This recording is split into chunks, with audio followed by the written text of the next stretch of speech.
Hier, on était plus de 600 à Grenoble, il y en a 200 qui ne voyaient rien, mais qui écoutaient.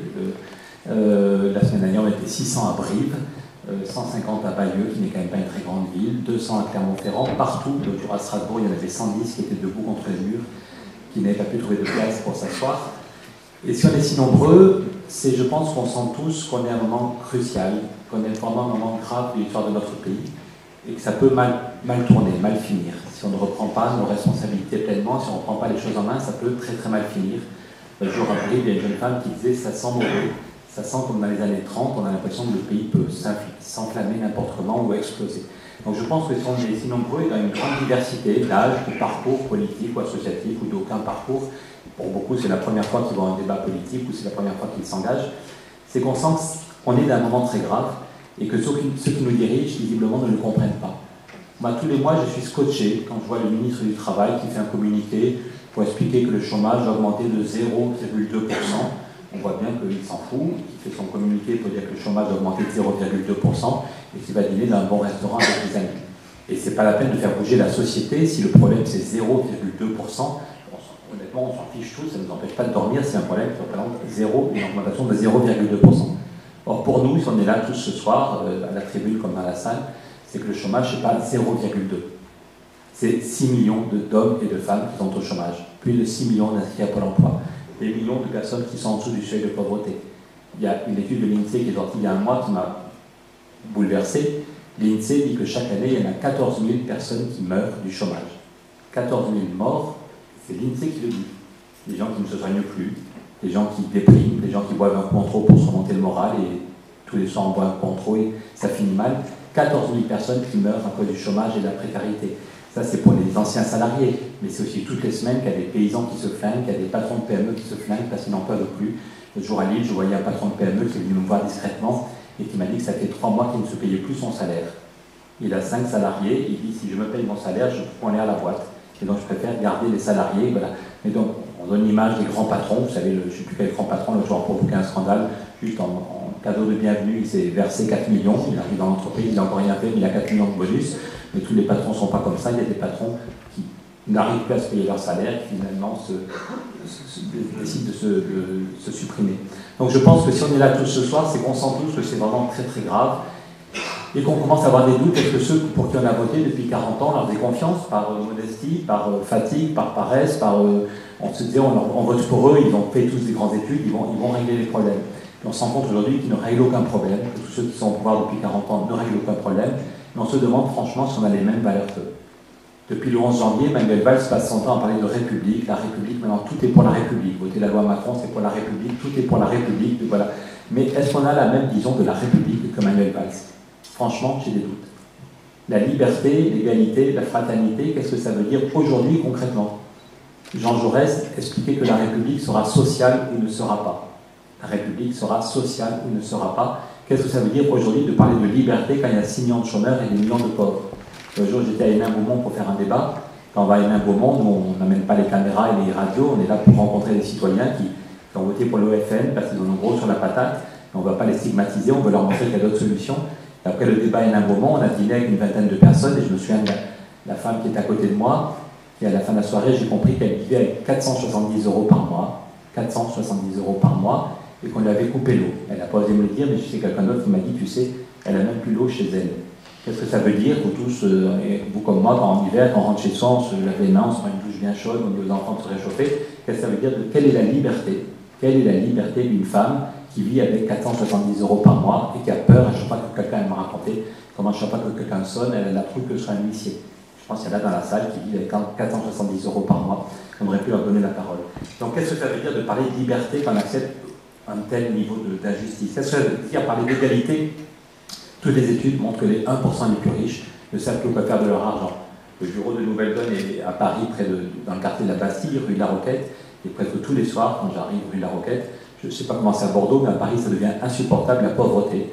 Des jeunes et des vieux qui attendent des poubelles du Monoprix. Vraiment, avant-hier, il y avait 3 jours, ils étaient 5 plongés dans les poubelles du Monoprix pour trouver de la nourriture. Et dans le même quartier, il y a 2 ans, par hasard, par un copain, j'avais vu la feuille de salaire d'un banquier qui travaille chez Barclays et qui gagne 200 000 € par mois. 200 000 € par mois. ça nous a fait bizarre, ma femme et moi je gagne un peu plus de 2000 par mois, je suis élu à la région, ma femme est prof, elle gagne un peu mieux. Mais comment se fait-il que dans le même quartier, ils ont la même dignité? Il y en a qui attendent les poubelles du Monoprix tous les soirs pour trouver de la nourriture, et il y en a qui gagnent 200 000 par mois. Est-ce que ça a du sens d'accepter ça d'un gouvernement socialiste qui parle de liberté, d'égalité, de fraternité, mais qui accepte un tel niveau d'injustice et d'inégalité dans l'accès à la culture, dans l'accès au transport? Hier à Grenoble, on nous expliquait qu'il y en a qui viennent il y a des jeunes en 4e ou 3e qui ne peuvent pas, parce que les transports sont trop chers, donc quand ils ne peuvent pas faire d'apprentissage sur Grenoble, et donc ils renoncent à faire une formation professionnelle juste parce que les transports sont trop chers. Est-ce que c'est normal en 2015 qu'il y a encore des jeunes qui n'aient plus accès à la formation parce que les transports sont trop chers? On s'habitue à un niveau d'inégalité. Moi j'ai mes filles qui étaient en CM2 l'an dernier, on voit déjà des gosses en CM2 qui sont en situation d'échec, qui vont traîner ça toute leur vie. Jamais, ça caricaturé, sans noircir le tableau, il n'y a jamais autant d'inégalité dans l'accès à la culture, dans l'accès au savoir. Et qu'est-ce que ça veut dire de parler de fraternité? Aujourd'hui, en fait, quand on voit le mépris d'une partie de nos élites, j'ai pas envie de juger les personnes, mais collectivement, est-ce qu'ils croient encore à la fraternité? J'aimerais voir François Rebsamen devant moi, le ministre du Travail, lui dire, mais si c'était ton frère, si c'était ta sœur qui galérait, qui était tombée au RSA, si c'était ta sœur qui vivait avec 470 € par mois, est-ce que tu pourrais benoîtement nous expliquer que le chômage a augmenté de 0,2% et ne rien faire tous les mois, c'était de gérer un effondrement progressif? Je rappelle quand même les chiffres, tous les mois il y a 30 000 chômeurs de plus et 40 000 personnes ou 50 000 qui ne sont plus comptées comme chômeurs parce qu'elles sont tombées dans la pauvreté. Donc si c'était ton frère, si c'était ta sœur, si tu crois un tout petit peu à la fraternité, est-ce que tu continuerais à gérer ça comme si tu t'en foutais?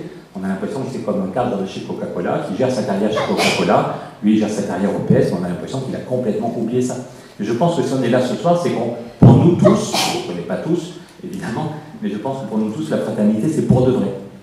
La fraternité, c'est quelque chose qui nous empêche de dormir quand on voit effectivement un gosse en situation d'échec scolaire, quand on voit quelqu'un qui sent mauvais dans la rue, qui n'a pas de quoi se laver, quand on voit quelqu'un un paysan d'Afrique qui va traverser la Méditerranée parce qu'il n'arrive plus à vivre en Afrique et qu'il a une chance sur deux de mourir en traversant la Méditerranée ou de vivre dans des conditions assez insupportables dans les camps de regroupement. Donc je crois que la fraternité, on n'a pas à choisir dans les 3 éléments de la devise républicaine, mais la fraternité, c'est sans doute ce qui nous pousse, qui nous met en mouvement, et qui fait aussi que pour nous, il n'y a personne d'irrécupérable. Quand on va à un moment, quand on va tous, ce sont effectivement des frères et des sœurs à qui on peut parler, ils ont tous une intelligence et une conscience. Et donc pour nous, tout le monde est capable de comprendre. Et quand on va avec Nouvelle Donne, quand on explique, parce que ce soir on parlait surtout départemental, mais quand on explique la courbe de la croissance, on pense que tout le monde peut comprendre le principe de fraternité, c'est qu'on se sent tous co-responsables et qu'on pense que tout le monde peut comprendre la crise économique et que tout le monde peut être acteur du changement.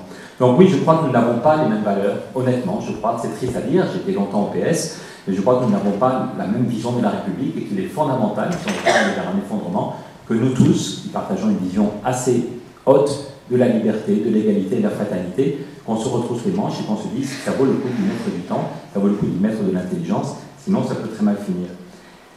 On parlait des prochaines élections, du risque d'abstention, mais j'ai l'impression parfois que tout est fait pour que les gens s'abstiennent. Tout est fait. Je voyais la semaine dernière François Hollande dans la une de Challenge qui expliquait de toute façon, je ne changerai pas de politique. Ça, c'est vraiment une façon de mobiliser les gens. On vous dit, en gros, vote comme tu veux, je m'en fiche, je vote, je ne changerai rien du tout. C'est quand même incroyable. Donc, d'un côté, on a François Hollande qui dit, vote comme tu veux, je ne changerai pas d'un grain de ma politique. À aucun moment on se remet en cause. Jamais. Ils ont pris une énorme baffe au municipal, c'est pas grave, on continue. Là, ils vont se prendre une baffe au départemental. Ils nous disent tout de suite qu'ils ne vont pas changer de politique. Et de l'autre côté, Manuel Valls, comme tu l'as dit, qui hystérise le débat et qui parle du Front National comme si le Front National était au cœur de la politique.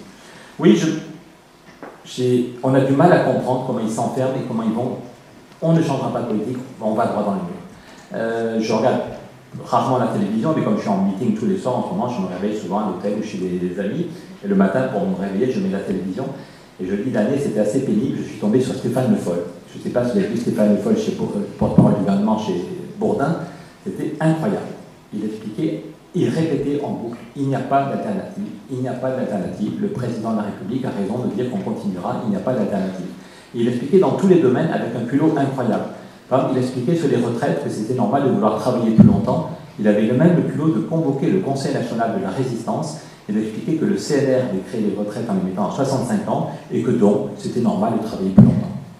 C'est quand même incroyable, pour être poli comme il y a des enfants dans la salle, c'est quand même incroyable d'avoir ce type d'argument. Parce que quand le Conseil national de la résistance a créé les retraites en les mettant à 65 ans, c'était un énorme progrès social. d'un pays ruiné par la guerre, d'un pays dévasté, avoir le culot de se dire on va trouver de quoi financer des retraites à taux plein, à 65 ans pour tout le monde, y compris les paysans, y compris les ouvriers, y compris les artisans, que tout le monde va pouvoir profiter des retraites à taux plein à 65 ans. À l'époque, c'était un truc inimaginable, c'était super courageux, super audacieux, et ils y sont arrivés. C'est-à-dire qu'aujourd'hui, dire aux gens qu'il faudra travailler plus longtemps, qu'est-ce que ça veut dire concrètement? À Nouvelle-Donne, on n'aime pas les querelles théologiques ou les combats idéologiques, alors c'est pas la peine, on aime regarder les choses concrètement. Sur la question des retraites, aujourd'hui, les gens partent en retraite en France à 62 ans. 62 ans, ça semble malin, en moyenne, que les gens commencent vraiment à partir pour de fin en retraite. À cet âge-là, d'après l'INSEE, j'ai regardé les chiffres justement après avoir entendu Stéphane Le Foll, il n'y a plus que 19% des gens qui ont un boulot. C'est le chiffre de l'INSEE, soit il n'y a plus que 19% des gens qui sont actifs, occupés. Donc, dire aux gens qu'il faudra travailler plus longtemps, ça paraît du bon sens. Effectivement, l'espérance de vie augmente, ça paraît du bon sens. Le seul petit problème, le seul détail, c'est qu'il n'y a que 19% des gens qui pourront effectivement travailler plus longtemps. Les autres, 80%, sont déjà au chômage, au RMI, RSA. Donc, leur demander de travailler plus longtemps, c'est juste impossible. Ils ne peuvent pas, ils ont été mis dehors, ils ont été mis au chômage, au RSA. Donc, pour 80% des gens, cette idée de bon sens qu'il faut travailler plus longtemps, quand on va leur demander de travailler un an de plus, en fait, il va leur manquer 4 trimestres. Et s'il leur manque 4 trimestres, ils auront moins 10% ad vitam aeternam sur leur retraite. Et l'autre jour, une jeune retraitée me disait qu'au-delà des chiffres, parce qu'on s'en fout tous les chiffres, moins 10%, moins 5%, le PIB, honnêtement, il n'y a aucun de nous que ça excite de parler de pourcentage. Mais une jeune retraitée me disait qu'au-delà, c'est la vie de millions de gens qui va être foutue en l'air. Elle me disait, autrefois, entre 60 et 65 ans, c'était les plus belles années de la vie. On est en forme, le corps va bien, on peut profiter du temps libre, on fait ce qu'on veut. Et c'est ce qui était les plus belles années de la vie, ça va devenir les années de plus grande galère, parce que les gens devront soit partir avec une retraite amputée de moins 10% pour le restant de leur vie, ils choisiront de déboucler leur retraite, et pour toujours, tout ce qu'il leur reste à vivre, ils vont partir avec moins 10%, ou alors ils pourront, pour avoir une retraite à taux plein, attendre 67 ans, mais ça veut dire qu'ils vont rester au RSA et à galérer jusqu'à 67 ans. Donc ce qui étaient les plus belles années de la vie va devenir des années de galère, au lieu d'avoir du temps pour vivre et les moyens de vivre, de faire ce qu'on veut, soit pour perso, soit pour la collectivité, soit les deux, ça va devenir des années de galère. Donc quand Stéphane Le Foll dit qu'il n'y a pas d'alternative, c'est faux. C'est faux. Au total, on ne va pas développer ici toutes les propositions de Nouvelle-Donne au niveau national, mais on fait 20 propositions.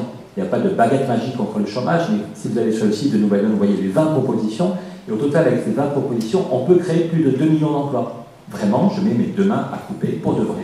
On peut créer plus de 2 millions d'emplois en 3 ou 4 ans. Et si on crée 2 millions d'emplois, ça veut dire qu'il y a 2 millions de personnes qui vont retrouver un boulot, qui vont retrouver un salaire et qui vont cotiser pour les caisses de sécurité et les caisses de maladie.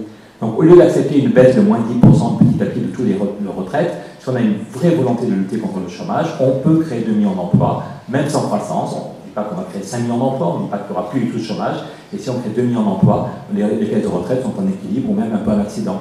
Une autre façon de montrer que Stéphane Le Foll se moque du monde, c'est de regarder le rapport qui a été fait à la demande de Sarkozy sur l'évolution du partage des salaires en France depuis 40 ans. La part des salaires a baissé, ce qui va au salaire et aux cotisations, a baissé de 11% du PIB en 30 ans. Alors sans doute c'était trop fort en 82-83. Sans doute il y avait un problème de rentabilité, certains secteurs ne pouvaient plus investir parce que ce qui allait au salaire était sans doute trop important en 82. Mais 11% de perte, c'est colossal.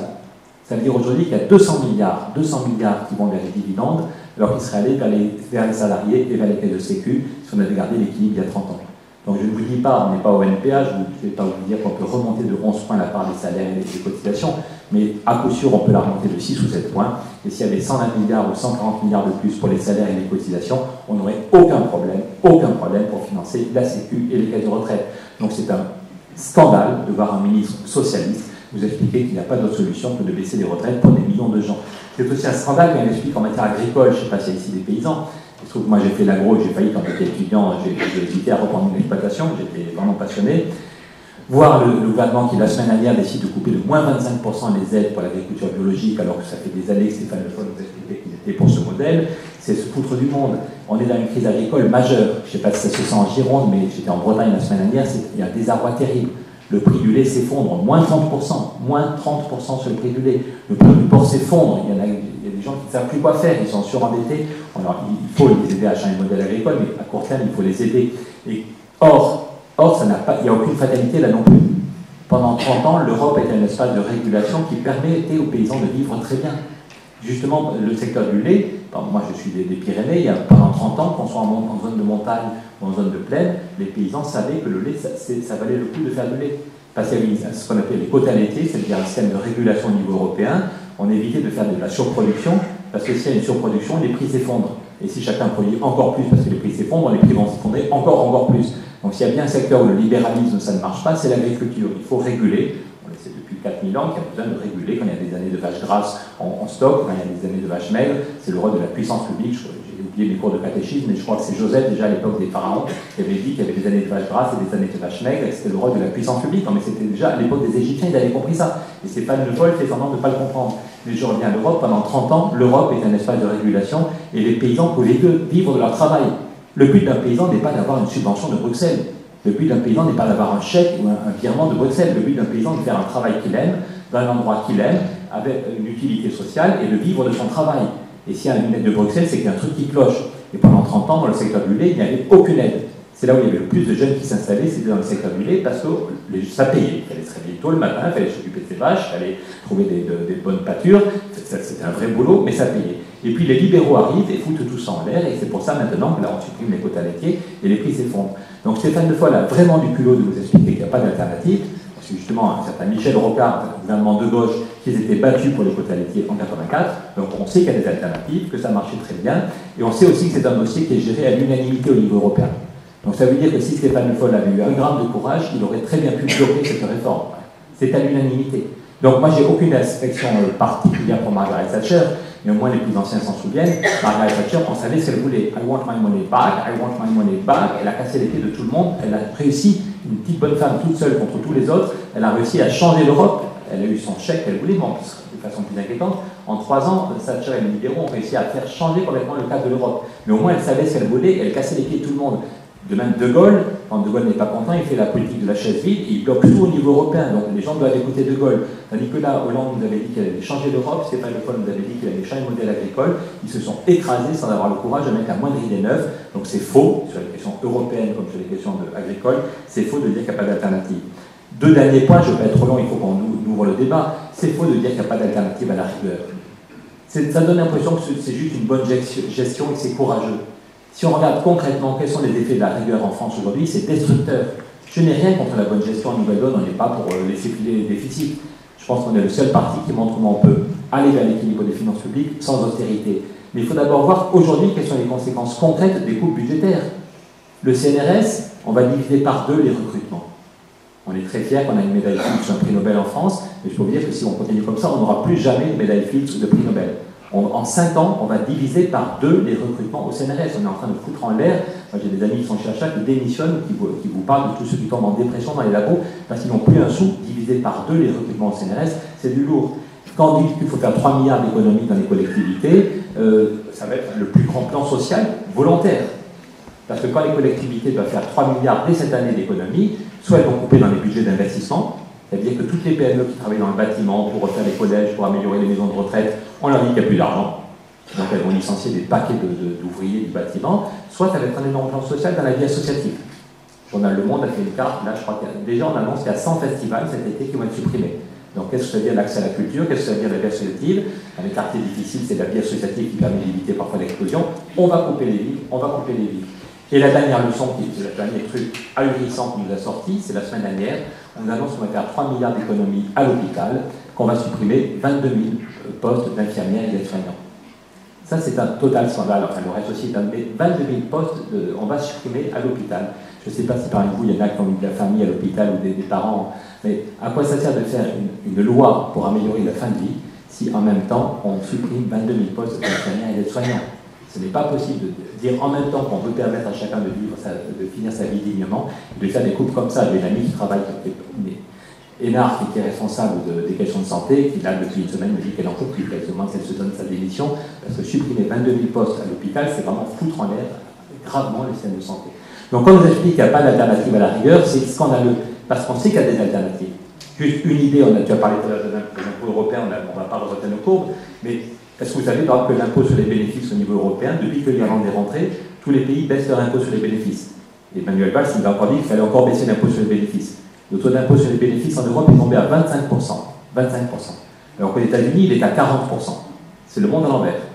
Il n'y a jamais eu autant de bénéfices, mais nous, on baisse, en Europe, on baisse chaque année un peu notre impôt sur les bénéfices, tandis qu'aux États-Unis, un pays libéral, Roosevelt avait créé, si on s'appelle Nouvelle Donne, c'est qu'on s'inspire du New Deal de Roosevelt, et Roosevelt avait créé un impôt, parce que c'était le même problème chez lui à l'époque. La Floride baissait son impôt, puis l'Arkansas baissait son impôt, puis le Texas baissait son impôt. Et les entreprises faisaient du tourisme fiscal, c'était cool, mais quand la crise éclate, les caisses sont vides. Et donc Roosevelt, toutes les semaines, Roosevelt, alors qu'il était vieux, qu'il était paralysé, mais en 3 mois, il fait passer 15 réformes, il crée une dynamique incroyable, il redonne confiance au peuple, il ressoude le pays, il renforce la cohésion sociale. Et toutes les semaines, Roosevelt utilisait la radio pour parler à l'intelligence des gens. La fraternité, il y croyait. Pour lui, les citoyens, ce n'est pas seulement des gugus à qui on demande de voter une fois tous les 4 ans, mais c'est des acteurs. Et toutes les semaines, il expliquait, mes amis, je vais vous expliquer pourquoi les banques ne marchent pas. Et cette semaine, je vais demander au Congrès de séparer les banques de dépôt et les banques d'affaires. Et les banquiers sont furax, mais Roosevelt tient bon, et 3 mois après, il a séparé les banques de dépôt et les banques d'affaires. La semaine suivante, c'est mes amis, je vais vous expliquer pourquoi les caisses sont vides, parce que la Floride a baissé son impôt, le Texas a baissé son impôt, et la semaine prochaine, je vais demander au Congrès de créer un impôt fédéral sur les bénéfices, et on prendra 40%, aussi bien en Floride qu'au Texas. Les actionnaires sont furieux, ça va ruiner les États-Unis, mais Roosevelt tient bon, et il crée un impôt fédéral sur les bénéfices à 40%. Et aujourd'hui, en 2015, l'impôt aux États-Unis sur les bénéfices est toujours à 40%, tandis qu'il est tombé à 25% en Europe. Donc, au lieu de bloquer les retraites, au lieu de diviser par 2 les recrutements du CNRS, au lieu de supprimer 22 000 postes à l'hôpital, est-ce qu'on ne pourrait pas faire un impôt européen sur les bénéfices et que du coup, les bénéfices seraient taxés au même niveau des deux côtés de l'Atlantique? Tu l'as dit tout à l'heure, la France y gagnerait chaque année 21 milliards. Une autre façon, même sans attendre le mouvement européen, de lutter contre l'austérité, de sortir de cette rigueur mortifère, c'est de lutter contre les paradis fiscaux. Le dernier rapport qui a été voté à l'unanimité au Sénat, UMP, Parti communiste, socialiste, toutes les tendances du Sénat ont voté à l'unanimité le rapport qui dit qu'il manque chaque année entre 40 et 50 milliards dans les caisses de l'État, à cause de la fuite vers les paradis fiscaux. Entre 40 et 50 milliards manquent dans les caisses de l'État. Et on nous dit qu'il n'y a pas d'argent pour les hôpitaux, pour les retraites. Qu'est-ce qu'a fait Obama? Là aussi, Obama a fait une loi qui s'applique depuis le 1er juillet dernier, qui fait que toutes les banques sont totalement transparentes pour le fisc américain. Obama, il y a des domaines où il a été décevant depuis son premier mandat, mais là, il a pris le taureau par les cornes. Il a dit, je ne veux plus aucun secret bancaire. Les banques ne pourront plus travailler aux États-Unis si elles ne sont pas totalement transparentes. Les banquiers ont été furieux. Il y a eu 6 mois de combat entre les lobbies et Obama. Et Obama a tenu bon. Et depuis le 1er juillet, la loi FATCA fait que toutes les banques suisses, les banques du Liechtenstein, sont totalement transparentes. Il y a des milliards qui rentrent dans les caisses de l'État. Donc pourquoi est-ce qu'en France, on se plie à chaque fois devant les lobbies financiers? Une autre façon de montrer comment on peut sortir de l'austérité, c'est la taxe Tobin. Vous savez, la taxe Tobin, il y en a peut-être ici qui sont à la table et qui me disent depuis 15 ou 20 ans. C'est une idée toute simple, hein, c'est prendre 0,1% à chaque fois que quelqu'un envoie un ordre financier pour acheter des actions, des obligations ou de la monnaie. 0,1%, c'est pas la mort. Vous et moi, quand on achète du pain ou du Nutella, on a une TVA beaucoup plus importante. Mais bon, donc déjà, les banquiers hurlent parce qu'on va leur mettre 0,1%. Mais même Angela Merkel a bougé là-dessus, même Angela Merkel est OK, et ça y est, il y a 10 pays au niveau européen qui ont décidé de mettre en place une taxe Tobin. C'est quand même assez rare que ça bouge au niveau européen, il faut le dire quand il y a un truc positif. Ça y est, il y a 10 pays qui au niveau européen ont décidé de créer une taxe Tobin. Les Anglais sont furieux, les banquiers sont furieux, mais c'est lancé. Et qui c'est qui bloque? Maintenant que c'est signé, il faut savoir concrètement quand est-ce qu'on l'a mis en place. Qui c'est qui bloque? C'est un certain Michel Sapin, ministre socialiste en France. Donc c'est juste à Bruxelles, les gens se demandent s'il n'y a que des banquiers. Non mais c'est du délire. La loi de séparation des banques, on a l'impression qu'elle a été faite par les banquiers.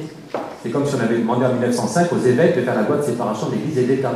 C'est plus consensuel, mais ça aurait été moins efficace. Et là, on a demandé à des banquiers de faire une loi de séparation des banquiers. Les gars, ils ont une garantie d'État pour spéculer. Et monsieur qui gagne 200 000 € par mois chez Barclays, il est très content d'avoir la garantie de l'État. On lui demande lui-même de diviser par 10 son salaire. En fait, il arriverait à vivre avec 20 000 €, la plupart d'entre nous, on y arriverait. Donc, on va aller sans rire, je ne sais même pas ce que je ferais. Même 5 000, je ne sais pas ce que je ferais. Mais, donc, peut-être qu'on pourrait l'aider. Mais donc, évidemment, si on demande aux banquiers de rédiger le traité pour la taxe Tobin, si on demande aux banquiers de faire la loi de séparation, ça ne va pas avancer. Donc, oui, il y a des alternatives. On se moque de nous, donc il est urgent au niveau du département comme au niveau du pays. Et les amis, vous êtes fatigués, usés.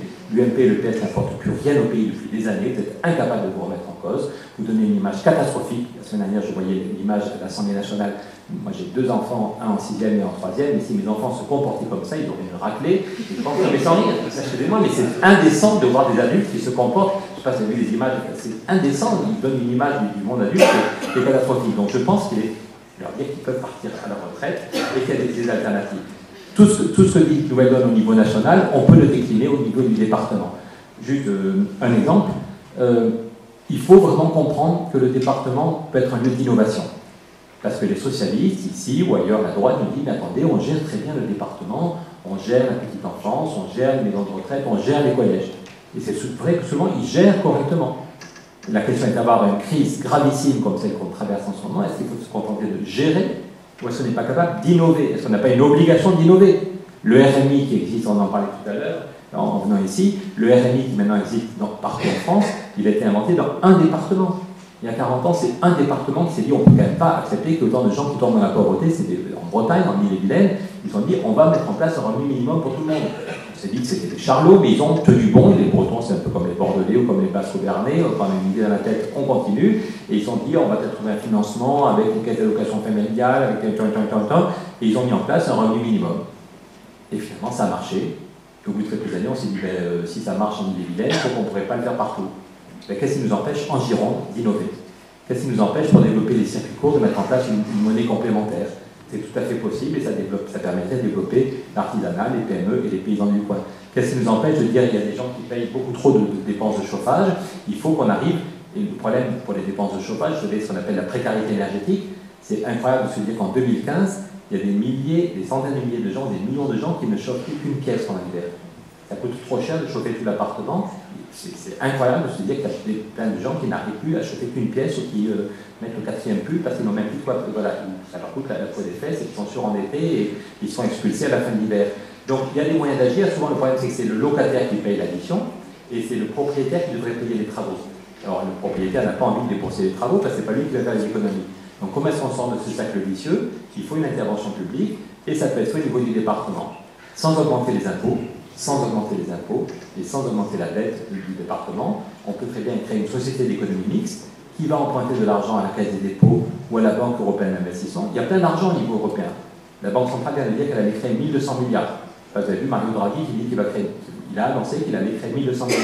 La question est est-ce que les 1200 milliards vont encore pour les banques, pour le 28e plan d'aide aux banques, ou est-ce qu'on est capable d'utiliser cet argent vers de l'économie réelle, pour le bien commun, pour lutter contre le dérèglement climatique et au service des peuples? Et nous, ce qu'on dit à Nouvelle-Donne, c'est que l'essentiel de cet argent doit être mis au service d'un plan contre le dérèglement climatique. Et au niveau du département, on sait que ces travaux sont efficaces et rentables. Mais ils ne sont pas rentables sur 3 mois, ils sont rentables sur 20 ans ou sur 25 ans. Donc c'est le rôle de la puissance publique, le département ou le pays, d'avancer la pompe, de trouver ces financements, de professionnaliser les filières. Au niveau du département, on peut lutter contre l'échec scolaire, on peut innover. Pour le moment, la compétence générale reste au département, ce ne sera peut-être pas toujours le cas dans quelques années, mais pour le moment, tout est possible, on peut tout à fait changer. Je finirai en parlant d'innovation démocratique. Parce que si on veut avoir des élus à Nouvelle-Donne dans les assemblées départementales, c'est aussi pour changer radicalement la façon de prendre les décisions. On en a marre des potentats cumulards qui prennent les décisions à quelques-uns, qui les font acter souvent dans une assemblée. Vous avez 10 personnes les vice-présidents du conseil général qui décident entre eux. Puis après ça, il y a un jeu de rôle, tout le monde dans l'hémicycle, on sait que ça ne servira à rien, de toute façon, donc, le groupe majoritaire vote et les autres claquent. Et puis voilà, les décisions sont prises par quelques-uns, il n'y a aucun débat démocratique. J'étais à Toulouse l'autre jour, et un de mes amis est venu me faire la bise, c'est le papa de Rémi, le jeune homme qui est mort à Sivens. Et depuis, moi, il se trouve que j'étais à Sivens le jour de la manif, et c'était une manif tout à fait pacifiste, et je ne pensais pas, et on savait tous déjà que le rapport des experts allait dire que le barrage était inutile. Donc on y est allé, en fait, je ne sais pas s'il y en a parmi vous qui étaient, il y avait une super bonne ambiance. Donc, ma femme ne voulait pas que mes enfants, on était à Cotteret en vacances, moi je voulais y aller avec toute la famille, ma femme m'a dit non, s'il y a des violences, tu vas tout seul, on va être à Cotteret. Et vraiment, quand j'ai quitté Sivens, je me suis dit qu'on était dans un beau pays. Je parlais avec un ami, à côté de moi il y avait une maman qui donnait le sein à son bébé, c'était tout à fait pacifique. Et tous on était optimistes parce qu'on savait que le lendemain il y aurait le rapport des experts qui allait dire que ce barrage était inutile et qu'on pensait qu'on allait avoir un débat serein sur quel type de barrage il faudrait, parce qu'il y a quand même besoin d'une retenue d'eau, mais pas là. Et quand vous voyez qu'il y a un homme qui est mort à cause de la violence qui est née du manque de démocratie, on se dit qu'on ne peut plus accepter ça. Donc, Nouvelle-Donne aussi, on a des solutions à proposer, mais on pense aussi qu'il faut en permanence sur les grands dossiers permettre aux citoyens de s'exprimer. Si vous êtes là ce soir et si une nouvelle donne à des élus, on ne va pas vous laisser vous reposer pendant 6 ans. On vous demandera régulièrement d'aider les élus à réfléchir, d'apporter vos idées. Et on pense qu'à des moments, il faudra des débats, que ce ne soit pas juste les élus dans l'hémicycle du conseil départemental, mais que tous les citoyens soient associés, qu'il y ait 6 mois de débat où on met tout sur la table, où on fait des vraies études d'impact. Ce n'est pas le gars qui va faire les travaux qui est payé pour faire l'étude d'impact, parce qu'il risque de se tromper dans l'évaluation du chantier. Et après ça, il peut y avoir un référendum quand c'est nécessaire. Et si un référendum, le peuple a décidé, et après ça, on met en œuvre. Et la minorité, ceux qui ont perdu, doivent accepter, il y a une décision qui a été prise. Et donc ce n'est plus possible d'avoir en pleine violence, on crève de violence dans ce pays, et nous on pense que la qualité du débat démocratique est fondamentale pour sortir de cette violence. Je finirai vraiment en disant que vous pouvez créer la surprise. J'étais hier à Grenoble, et il y a 1 an, j'étais déjà allé à Grenoble pour soutenir une équipe. Éric Piolle, le nouveau maire de Grenoble, est un ami, ça fait 20 ans, lui avec sa femme et quelques autres, on milite. Et il y a 1 an, quand j'étais allé le soutenir 4 jours avant le premier tour des municipales, tout le monde pensait qu'il était planté. Et même lui, j'ai dormi chez lui et j'ai pris un café chez lui le jeudi matin, 3 jours avant le premier tour. Il pensait qu'il était planté, que la liste des citoyens, vous avez suivi à Grenoble, c'est un rassemblement de citoyens qui était soutenu par différents partis politiques, mais la plupart n'étaient dans aucun parti politique. Et ils ont été capables de créer la surprise. Les sondages les mettaient 10 points derrière le PS. Le PS pense que la ville lui appartenait, comme ici il y en a qui pensent que la Gironde appartient au PS. Eh bien, les citoyens ont décidé autrement. Les sondages mettaient la liste d'Éric Piolle 10 points derrière le PS, et les citoyens ont mis 3 points devant et puis 17 points devant au deuxième tour. De même, il y a 2 semaines, j'étais à Dunkerque. À Dunkerque, il y a un rassemblement de citoyens qui était le municipal. Là aussi, c'est un vieil apparatchik socialiste qui pensait que la ville lui appartenait. Elle s'appelle Michel Delbarre. La ville de Dunkerque était à Michel Delbarre. C'était même pas la peine de le dire. Tout le monde savait que Michel Delbarre était le patron, tant qu'il vivait, il était le patron de la ville. Eh bien non. Les citoyens en ont décidé autrement. Et la liste citoyenne a eu 30 points d'avance. 30 points d'avance sur la liste de Michel Delbarre. Donc je crois qu'il faut qu'on n'ait pas peur. J'étais élu tout à l'heure en parlant de la Tunisie. Ce qui s'est passé en Tunisie est monstrueux. Mais on a la chance d'être d'un pays où il y en a qui sont morts pour avoir des élections démocratiques. Donc je crois que la démocratie ne s'use que si on ne s'en sert pas et qu'on a le droit d'essayer. Il nous reste quelques jours pour en parler autour de nous. On peut convaincre les amis de réfléchir. Je ne vous demande pas d'être convaincu à 100%. On ne cherche pas des clones. On sait bien que notre programme n'est pas parfait. Ça fait qu'1 an qu'on existe, donc on ne prétend pas avoir toutes les solutions. Mais je pense aussi, si vous êtes d'accord, vous pouvez nous aider à finir la campagne et que dimanche, on peut créer la surprise. Merci.